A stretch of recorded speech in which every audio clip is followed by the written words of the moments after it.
Hey, thanks for joining me on Wheel Good Time. And today we are comparing the Extreme Bull Rocket, the Nosfet Aero, and the Begode Falcon. You don't want to miss this comparison, so let's get started.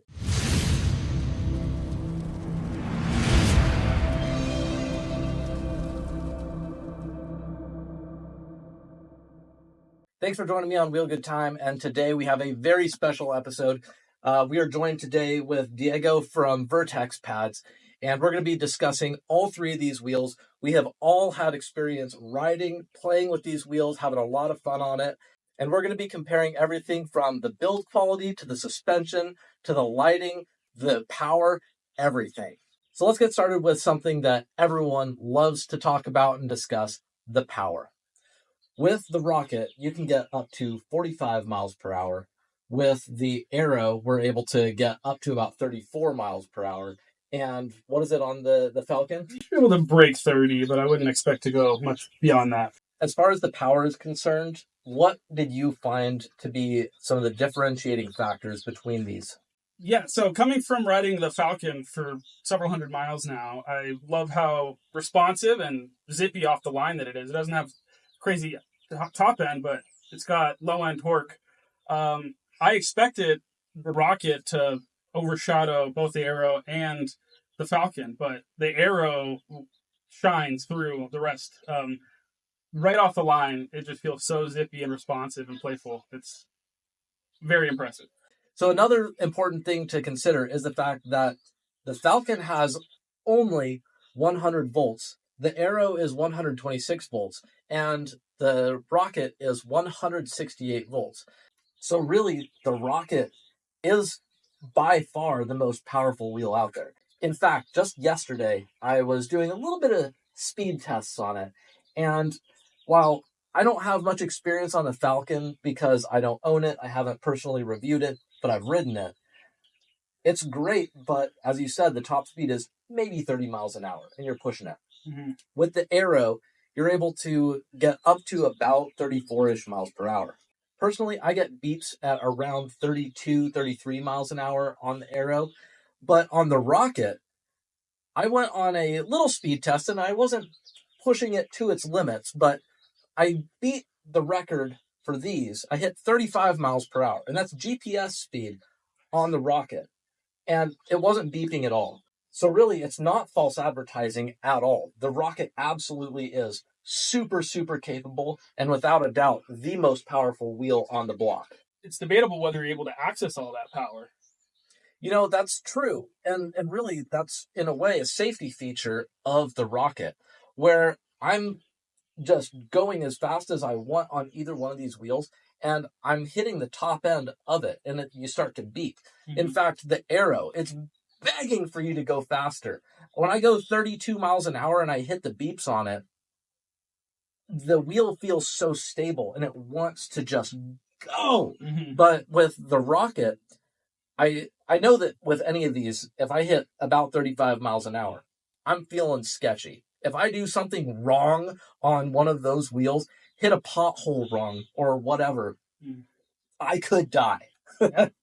So, but really, the Rocket shines as the most capable because it does have so much safety overhead that I personally don't think that I will ever attempt to hit that 45 mile an hour mark. Right, yeah. Most people are going to have way more headroom than they would need on a wheel of this size. Absolutely. Let's talk about the ride feel and the fun factor on all of these. First, let's talk about the Falcon. I've been having a blast on the Falcon. I got this as a grab and go small wheel just to play around with and putt around the neighborhood. And it's incredibly fun. At 20, 25 seems way faster than the same speed on a larger wheel. That's why I was so intrigued by the new contenders, both the Rocket and Aero. I was thinking that the Rocket would be my favorite just because on paper it is such a beast, and again, that headroom is comforting knowing that I'm not approaching the limit quite as closely as I am on the other wheels. But man, the second I stood on the Aero, I lit up, like big old smile. It felt great immediately. The suspension, super zippy. I mean, again, like I said, the Falcon's awesome, but this is going to be a worthy replacement. I couldn't agree with you more. I feel like the Falcon, for the era that it was made in, which was, I think it was announced about a year ago, maybe a little bit more, and it was revolutionary for its time. And it's still a fantastic wheel. There's no doubt about that, especially for its size, super powerful. Then the Aero comes along and it has all of the pedal behavior settings that I know and love on Nosfet and Leapercam wheels.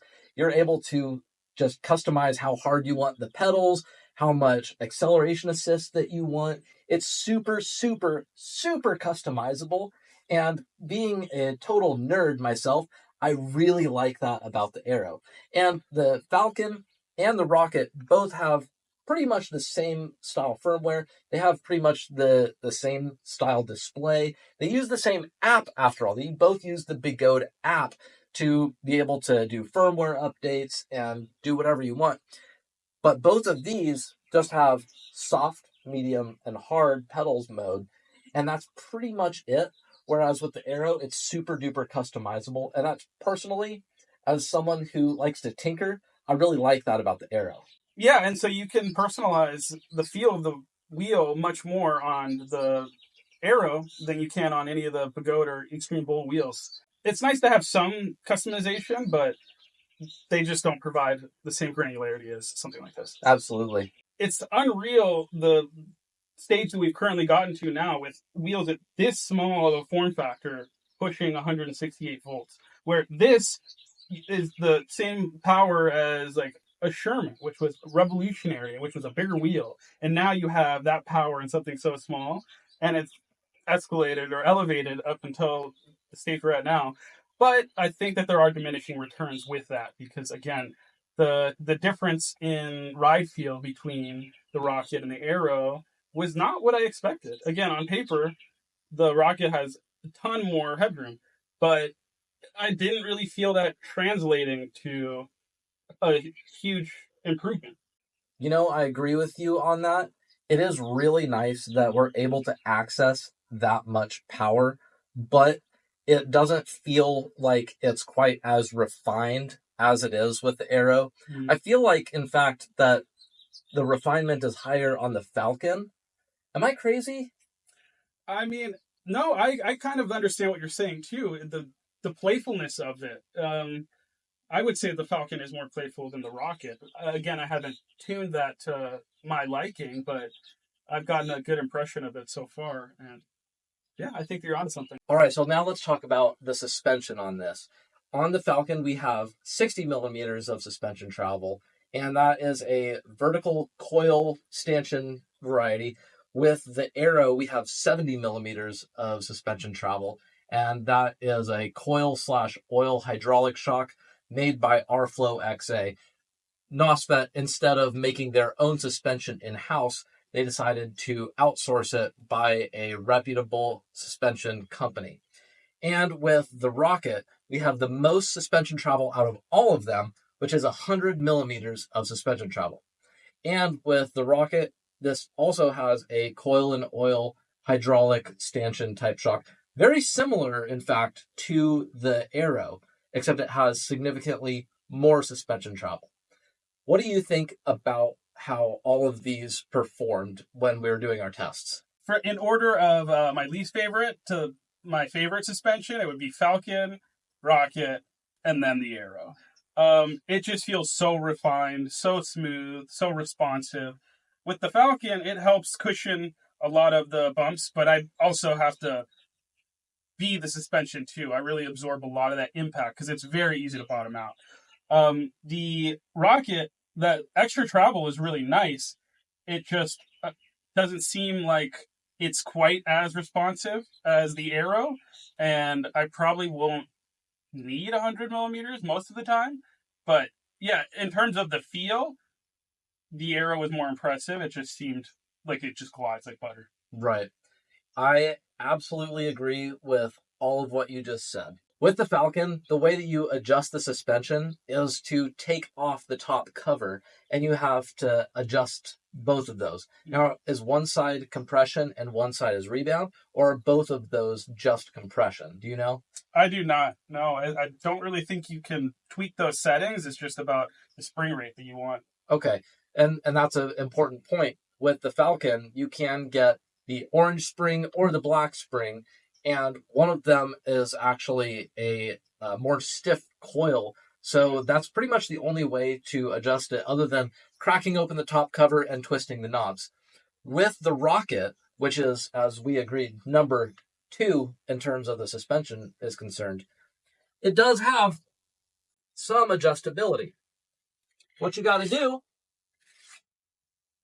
is that you have these 2 knobs right here. One of them is for rebound, and one of them is for compression. Even though they both say the word compression on it. It's ridiculous that they did it this way. But yeah, they both say compression. And if you'll notice, that doesn't leave any room for adjusting preload. So you can only adjust compression and rebound on here. And if you ask me, I don't think that it was executed perfectly. It works pretty well. And it's not something that I'm able to really customize the way that I feel that I can on the Aero. With the Aero, I have preload, compression, I have rebound, I have all of those things. And even though we have 30% less suspension travel on the Aero, I still feel like the suspension on it is superior to both of these. Agreed. Yeah, I mean, even though it only has 10 millimeters more of suspension than the Falcon, I wasn't able to bottom it out. I was able to hop off of things, go downstairs, nothing. This I can bottom out just by pushing down firmly on flat ground. So there's a big upgrade. That's true. I was able to bottom out the Falcon very easily with that particular spring. And that's not commenting. Maybe it is commenting on my weight. Shut up. Anyway, so with the Rocket, though, I was not able to bottom that out at all either. Mm-hmm. And none of these use progressive springs. And so really that is a testament to this being number 3, this being number 2, and this being the number 1 choice for all of it in the suspension department. Yeah, it might be a different consideration if you're planning on jumping these wheels or something like that. I don't know what people's use case is. But for the use that most people buy a small form factor wheel like this, I don't really see what extra benefit you're going to get out of the extra travel. All right, so here's a doozy. This one is going to be a huge topic of debate and discussion. So let's talk about the build quality, quality control, ease of maintenance, all of those things. We're going to wrap that all up in together into one single chapter in this video. So how would you rank them and why? Well, this is a refined, complete product right off I mean, once you slap the pads on it, I think it's good to go. The Rocket doesn't come with Velcro or pads, so that is something to consider. Yeah, and the Falcon is pretty bare bones, especially I got the Falcon without the stock fairings or pads. It didn't come with it in the box? I bought it secondhand. So, oh, gotcha. Yeah. Okay. But I will note that their Begode, I guess, and Extreme Bull's design philosophy has been progressing or improving over time. Just how easy it was to, for instance, design a kit around it and bolt things onto it. It's really easy to get into the internals of these wheels now. But in terms of like the overall finished product and the way a customer is going to receive it, I mean, Librachem and Nosfet seem to be hitting it out of the park in that regard. Right. So Diego is actually a humble guy, so I don't think he would do this, but I'm going to push this for him. He actually designed this fairing kit for the Falcon, which is why it looks so beautiful. The Falcon actually comes out of the box with a set of pads, but frankly, they're not adjustable, they're not comfortable, and they are essentially trash if you ask me. But at least with those pads that it comes with Velcro in the box. So you can put on the nice pads that you want. With the Aero, under Chinese law, they're not legally allowed to have pads on their EUCs. With some vendors, such as Next Gen Mobility, they are including a set of pads, which also include a set of laser cut Velcro that comes with it. However, the Aero, even if you don't get these pads, the Aero will still come with a set of Velcro, so you can put the pads on that you want. It is a bit of a challenge, though, because the Aero does have some nice contours to the sides, which can make it a little bit difficult to mount the pads that you want on there. In terms of build quality, the Rocket actually, if you ask me, I think that it's very durable. It does have some nice metal handles here. This is a CNC handle that Extreme Bowl has committed to doing a CNC handle for every batch 1 rocket. They haven't promised it for the later batches. These little foam things here, they actually would absorb an impact pretty well. Overall, I personally think that it's pretty nice. They did do some significant upgrades in terms of build quality in the last number of years. If you ask me, the plastic fender on the inside of the rocket is very cheap. It's very low effort, but at least it's there. It's a lot better than the last one that they had that they've been using on a lot of their other wheels, which is just a little very thin, flimsy plastic flap. So that is an upgrade. It's not a great upgrade, but it is an upgrade. There seems to be a progression with Extreme Bowl in particular. It just there seems to be a greater attention to detail on like the shape of the battery pack shell. All the critical areas seem to be covered that have some coverage. Like this bracket would take the brunt of the impact. Same in the rear, although the trolley does stick out a bit further. So I'm wondering if it would transfer some of that force into the frame of the wheel. But yeah, I mean, it's definitely a step in the right direction. That's a good point about the trolley handle, and we're going to be discussing that in the trolley handle chapter of this. So let's put a pin in that, but I absolutely agree with you about that. Okay, now let's talk about the ergonomics of these wheels. Starting with the Falcon, what do you think about it? Well, my kid does a lot to make it more comfortable. Obviously. But I think that it has a pretty good shape. One thing, even without the fairings that I created, it puts pressure in a weird spot on your leg. I mean, it's something that you might get used to, but it's not the most comfortable thing. Again, these side pads that I've created help to mitigate that, but that is a notable thing that other people might experience. Whereas on the Aero, if we're going from this side to right, it has a really nice taper and curve to it where it just naturally flows, and your leg, when it makes contact with it, there's no weird pressure points. And then going to the Rocket, I think that these foam pads that they added do a lot to help that and mitigate the problem that I was talking about on the Falcon. But it still is pretty small radius, and so you do feel the pressure on that more so than on the Aero. Right. I completely agree. It's just a matter of the blocky squariness factor of these two, whereas this is a little bit more rounded. And so it just feels more natural on the Aero compared to the others. Agreed. Let's talk about the trolley handle. First, again, the Falcon. Go ahead. Yeah, I think for what it is, it actually works surprisingly well. It has a stopping point.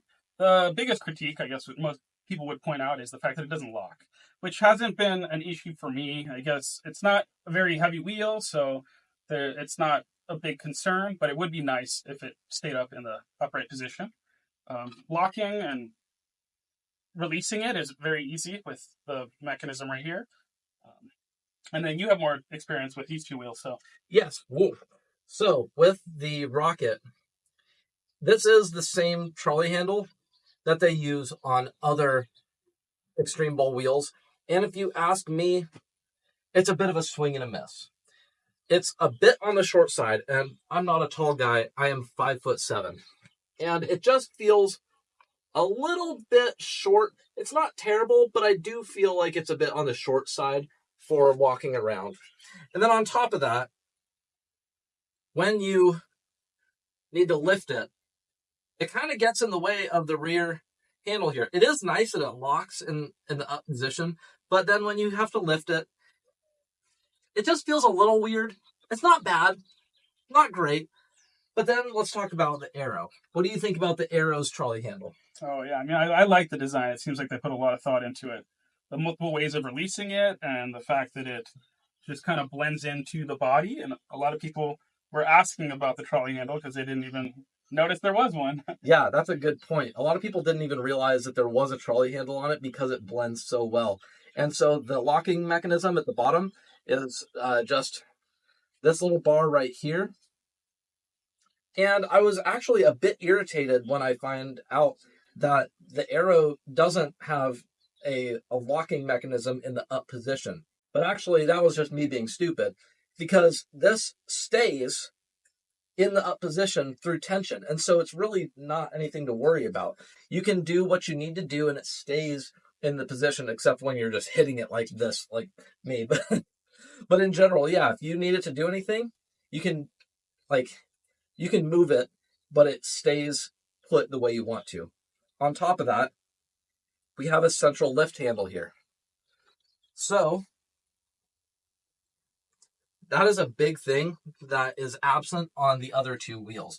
So I really like that about the Aero. And the other thing about the Aero's trolley handle is that the trolley handle doubles as a front and rear handle for lifting or for absorbing impact. In fact, my wonderful daughter, whom I love so much, was riding the Aero and took a spill on it. And yes, she got it scuffed up. And so in order to get this fixed, it will require replacing the trolley handle, the whole entire assembly, which is frankly not an expensive thing. It's really not. But that is something to keep in mind, that it's very multi-purpose. It is lift handles, the central lift handle, and it is kind of a bumper for the wheel itself. All right, now let's talk about the pedals. How do all of these pedals rank in your opinion? I think Begode pedals, stock pedals, are some of the best stock pedals on the market. Normally don't even feel the need to swap them out on Begode wheels that I've owned. I was a bit concerned with the flat sections on the Aero pedals, and I guess under certain circumstances, maybe it would be more of an issue, but I forgot about it almost immediately. I didn't find it to be an issue. I would say that when it comes to ranking the pedals, the Begode ones are actually pretty decent. Those ones on the Falcon are known for being the weakest, buttery soft ones, but still they have mountain bike type spikes on there that keep your foot in place very nicely. Now with the Rocket, we have their pedals here, which there's a lot of plastic on it. It's clear. I was a little disappointed when I first saw it, but it's actually grown on me quite a bit. The pedals, that the non-plastic part is CNC cut. It's really nice. But then on the other hand, in third place, in dead last, if you ask me, would be the pedals on the Aero. Now, these pedals are not complete trash, but they are cast just like those ones on the Falcon, but they have just these little nubs as opposed to actual spikes. I don't have trouble keeping my feet in place when it's dry, but when it's wet, my feet do slip around a bit. And with the Aero, I'm not able to adjust the dihedral angle on that, whereas I can with both of these wheels. Yeah, I think it would benefit from having additional pegs or spikes on where these flat sections are, because that's normally where my foot is, and it feels a little odd that it only grabs when my foot is at the edge of the pedal. Now, let's talk about the pedal height on this. Let's fire all these up and compare. So if we compare side by side all of these here, we have the Aero at the lowest pedal height. And for that reason, it makes it quite possibly, if we're just using that as the sole criteria, the worst one when it comes to trail riding, because you want higher pedal height for that. Not to say that the Aero is bad for trail riding, but having low pedals does mean that you could get some scrapes on the pedals. On the other hand, we have the Rocket and the Falcon, which have fairly similar pedal height. I mean, real close. They look like they're about the same, if you ask me. But when I was going what I would personally describe as obnoxiously fast on the Rocket, the pedal height seemed like it was a bit of a disadvantage. With the Aero going at 32-ish miles an hour, because the pedals were as low as they are, I actually felt more stable at speed on the Aero compared to the Rocket. Yeah, I think the Falcon has decent pedal clearance, where I don't have to worry about that when I'm trail riding too often. And for that reason, it's decent on trails, but the suspension and how easy it is to bottom it out leave a little bit to be desired. Whereas the Aero having lower pedals, maybe you have to be more mindful of rocks and obstacles that you might clip. But the suspension travel that it has and the quality of that, if you're able to avoid those obstacles, it will be very nice riding. For sure. Another thing that is worth pointing out is I know that a lot of you, dear viewers, have probably noticed that under the pedals here, we have this little thing sticking out pretty far. And you might think that's a bad thing. You might think, boy, that really means I'm going to be hitting rocks and other things. But in fact, that is because we have so much suspension travel distance on this compared to its competitors. So it actually goes down all the way to about that spot, which is a pretty nice thing if you ask me. Yeah, I was initially concerned thinking that block moved with the pedals, but no, the rest of the shell just passes right over that. And yeah, I think that all things considered, it's not the issue that I thought it was. All right, so let's talk about lighting on this. With the Falcon, we have what Begode describes as a 7,000 lumen headlight. With the Aero, we have a 20-watt headlight that is almost identical. It's functionally identical to the one on the Apex. And with the Rocket, we have a 25-watt, I believe, headlight. I'm going to put some on-screen text if I'm wrong, but I believe it's a 25-watt headlight. I would absolutely put the Aero having the best headlight out of all three. I agree. It's also the only one that is shaped. It does have a defined cutoff top line, so you're not blinding people as much, whereas, I mean, the Falcon just kind of projects the light out and only has limited modes, too, where a lot of Begode wheels have the normal light mode and the flashing mode and off. This is just on or off. I wouldn't put it in the pros column, but the Aero has 3 different headlight brightness options, which to me, I'm always just going to go for the brightest one that they got available. But the Aero does have a daytime running light. So even if you have that headlight off, the daytime running light, if you so choose, can be on. With the Rocket, though, it just has a round beam that is, honestly, it's fairly bright. And if I'm going to rank them, I would definitely put the Aero having the best headlight, the Rocket being the number 2, and then in dead far last, if you ask me, the Falcon. Yeah, that's fair. In terms of other lighting on the Falcon, it's just the tail light, and it's a rather small 2-segment display on the back, blue when it's idle and red braking, and the fake blinker feature that is never very useful. Yeah, it's just very bare bones, the headlight and a very simple tail light. Okay. With the Aero, it has a red rear, and if you so choose, you can have it in a RGB.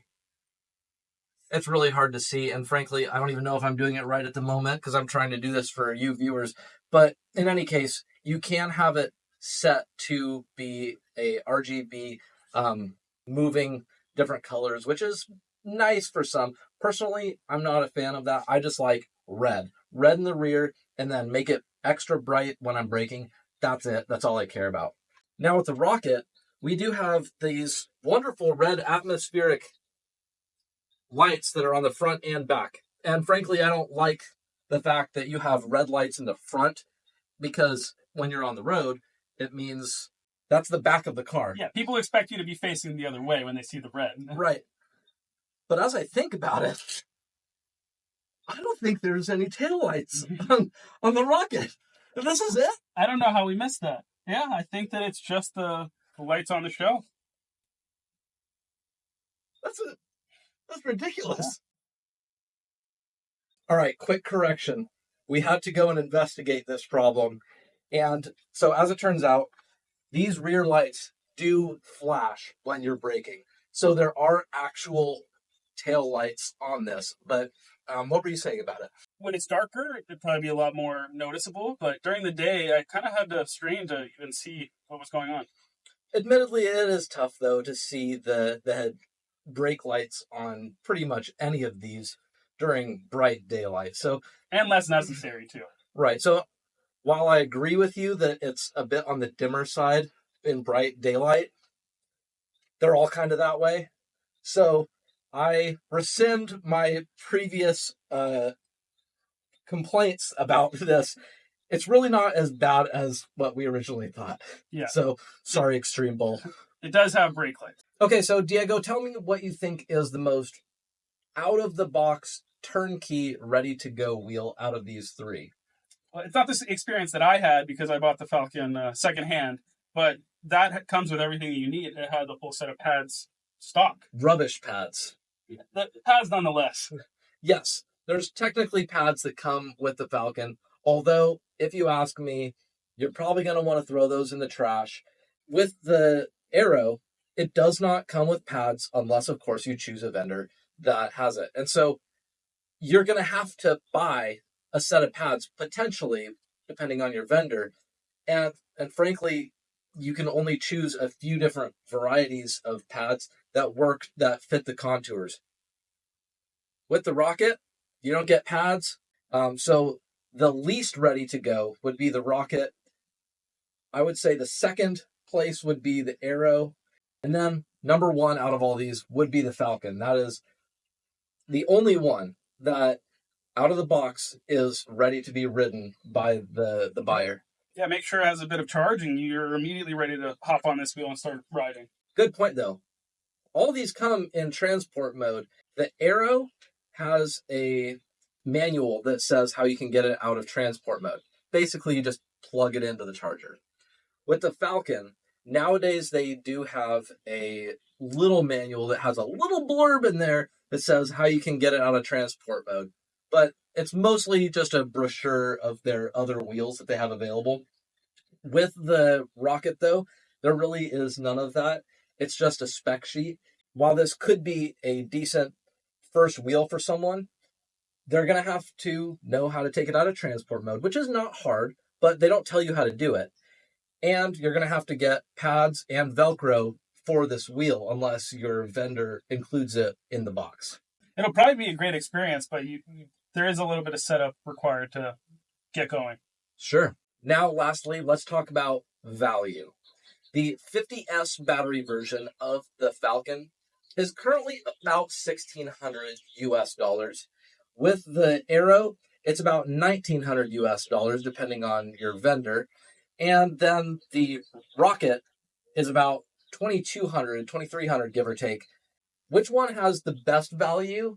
And do you think that these price points are appropriate for each of these wheels? In terms of the value that you get out of it, I think it depends in large part of what you want out of the wheel. Being that I have larger wheels, I'm not really looking for a wheel in this form factor to compete with that. I want it to be more nimble, more playful, and just fun. I'm not looking for the highest speed small wheel, although I do like having the headroom. And fun and maneuverability play a huge role in that for my decision. The Aero is my choice. Okay. Even though I would like the increased range of the Rocket, and that's why I was looking at it, the more powerful motor, the higher capacity battery packs, but it boils down to the cost for the extra specs, and I think that this package right here is the sweet spot for me personally. Okay, so basically we have a roughly $300 price bump between all three of these.